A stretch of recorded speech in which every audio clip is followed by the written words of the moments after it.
சூளைமேட்டில் பிறக்கிறாரு. 1500 வாடகை கூட கொடுக்க முடியாத வாடகை வீட்டில் இருக்கிறாரு. அப்பா வந்து பார்த்தீங்கன்னா ஆட்டோக்கு டாப் அடிக்கிற வேலை. வீட்டு ஓனர் வந்து வாடகை கேட்கும்போது இவர் உள்ளே போய் பூந்து அழுது போகிறான். இவருக்கு மீன் சாப்பிடணும்னு ரொம்ப ஆசை, ஆனால் குடும்ப சூழ்நிலை வாங்க முடியல. ஃப்ரெண்ட்ஸ் எல்லாருமே இவரை தடியா குண்டா அப்படின்னு சொல்லி ரொம்ப வெறுப்பத்தோட ரொம்ப கஷ்டப்படுவார். அவர் கடன் வாங்கியாவது படிக்க வைக்கிறாங்க. 10th முடிச்சதுக்கப்புறம் அமெரிக்காவில் காலேஜ் படிக்கிற வாய்ப்பு கிடைக்குது. 16 GB இஎம்ஐயில் ஃபோன் ஒன்று வாங்குறாரு. ஒரு நாள் வந்து யூடியூப் சேனல் ஓப்பன் பண்ணுறாரு. வேலையை பார்த்துக்கிட்டே யூடியூப் சேனல் ஆரம்பிக்கிறாரு. ஆனால் அதில் எப்படி வீடியோ போடணும்னு தெரில.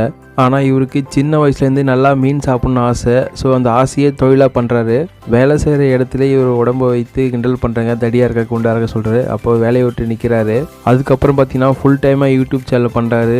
4 மில்லியன் சப்ஸ்கிரைபர் வருது.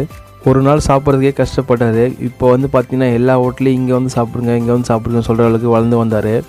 முயற்சி எதையும் சாதிக்கும் என்பதுக்கு இர்ஃபான் அவர்கள். இந்த வீடியோ பிடிச்சிருந்தா லைக் பண்ணுங்கள், கமெண்ட் பண்ணுங்கள், மறக்காமல் தமிழ் சப்ஸ்கிரைபர்